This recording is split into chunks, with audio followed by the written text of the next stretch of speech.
माझ्यासोबत धनंजय देशमुख आहेत. आज सुनावणीला तुम्ही हजर होताय. तुम्ही प्रत्यक्ष पाहिलं 1 तास सुनावणी चालली. आरोपीच्या वकिलांनी देखील काही अर्ज वगैरे केले होते. नेमकं काय प्रतिक्रिया असेल पहिली?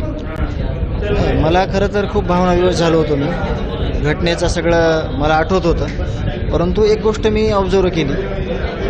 आरोपीला समर्थन कशासाठी करत होते आणि आरोपी एवढे बिनधास्त का राहत होते हे मला थोडंसं कळलं. आरोपी एकदम बिनधास्त आहेत. आरोपीला कुठलेही पश्चाताप नाही. त्यांची जी बॉडी लँग्वेज होती त्यातून मला दिसत होतं. परंतु न्यायव्यवस्थेवर आमचा विश्वास आहे.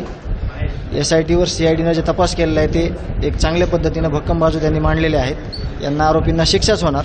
आणि जे ह्यांचं अज्ञान आहे, ज्यांना वाटतं की हे जी घटना घडलेली आहे की हे ह्याच्यातनं काहीच होणार नाही, परंतु न्यायव्यवस्था त्यांना शिक्षा दिल्याशिवाय राहणार नाही अशी माझी भावना. आज PCद्वारे हजर केल्यानंतर आपण त्या सगळ्या आरोपींचे चेहरे देखील पाहत होतो आणि तुम्ही जो वारंवार आरोप करताय की त्यांना जेलमध्ये VIP ट्रीटमेंट दिली जाते, ट्रीटमेंट दिली जाते, खरं तशाच पद्धतीने वाटतंय का? तर ते एन्जॉय करताय असं वाटतं? त्यांच्या एकाच्या चेहऱ्यावर आपण काहीतरी चुकीचं काम केलंय, आपण काहीतरी चूक केली आहे असं कुठेही जाणवत नव्हतं. त्यांना जे काय अभय देणार आहेत त्यांनी पक्क सांगितलेले असेल की तुम्ही काही करा, आम्ही तुमच्या पाठीशी उभा आहोत. हां, तुम्ही सोबत राहा, पण चांगल्या कामात राहिलं पाहिजे सोबत. तुम्ही वाईट कामात जर सोबत राहतात तर नियती सोडणार नाही आणि न्यायव्यवस्थाही सोडणार नाही. विष्णू चाटीने अर्ज केला की मला लातूरमधून बीडमध्ये शिफ्ट करा. त्याचं उत्तर आपल्या निकम साहेबांनी दिलं आहे. कारण इथं जे काही त्यांचं चालू आहे तर त्यांना वाटत असेल की एकट्याला नको, आपल्या चला ज्या गुन्हेगारी टोळी आहे त्यांच्यासोबत राहू असं त्यांचं मत असेल, म्हणून त्यांनी दिलेलं असेल. एकत्रित बसून परत प्लॅनिंग करू शकतात, ते करू शकतात. आत्ता देखील जे काही घटना घडलेल्या आहेत त्या तुम्ही बघितलेल्या आहेत. परंतु हे चाललंय काय ह्याचं उत्तर खरं तर आमच्याकडे नाही आहे. आम्ही उत्तर विचारण्याचा प्रयत्न करू.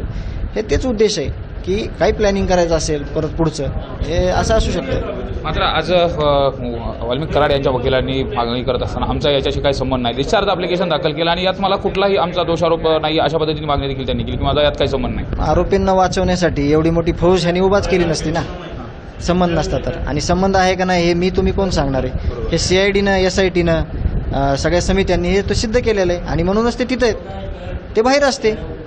कारण का याच्यात ज्याला वाटतं आहे की आपण निर्दोष आहे ते निर्दोष आहेत, जे दोषी आहेत ते दोषी आहेत, त्यांना ट्रीटमेंट चालू आहे.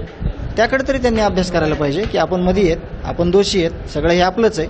परंतु ते काही जे गोष्टी करायला लागलेत त्याचं खरंच म्हणजे विचारसुद्धा आपण करू शकत नाही. संपत्तीच्या जप्ती संदर्भात देखील अर्ज केलेला आहे न्यायालयात. तपास यंत्रणांनी मकोका अंतर्गत संपत्ती वाल्मिक कराड यांची जप्त केली जाईल. जे सगळं हे जे प्रकरणं झालेली आहेत, खंडणी, गुन्हेगारी, अपहरण, खून, हे त्याच पैशातनं झालेले आहेत. मग तो पैसा एकदा ह्यांचा सगळा सीलबंद केला, कुठंतरी सरकारी तिजोरीत गेला तर ह्यांना कुठंतरी वाटेल किंवा हे चुकीचं काम करणं हे आपल्या अंगलट आहे. म्हणून त्यांनी त्या गोष्टीची मागणी केलेली आहे आणि ती जप्ती होणार आहे आणि व्हायला पाहिजे. आमची देखील अशी मागणी आहे. मात्र वाल्मिक कराड यांनी जो दावा केला की माझा या गुन्ह्यात काही संबंध नाही, म्हणजे काहीतरी लपवायचा किंवा काही वेगळंही करण्याचा काही येणाऱ्या तारखेला CID SIT हे सिद्ध करेल की कसा संबंध आहे. त्याच्यामुळे आपण त्याच्यावर बोलणार नाही. मास्टर माइंड कोण आहे नेमकं? मास्टर माइंड तर सगळ्याला माहिती आहे ना. 1 नंबरचा आरोपी कोण आहे, 2 नंबरचा आरोपी कोण आहे, टोळी कोणाची, हे तुम्ही सगळं बघितलेलं आहे. परत तो मी सांगण्यापेक्षा सगळं कागदोपत्री तुम्ही ह्याच्या अगोदर पण बघितलेलं आहे. मात्र वाचवण्याचा प्रयत्न केला तो मास्टर माइंडला.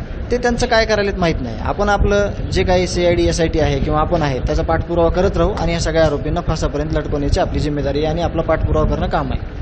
फासावरती लटकेपर्यंत पाठपुरावा करणं ही जबाबदारी आहे आणि पाठपुरावा करू अशा पद्धतीचं जे मत आहे ते धनंजय देशमुख यांनी व्यक्त केलं. सुरेश जाधव, न्यूज 18 लोकमत, बीड.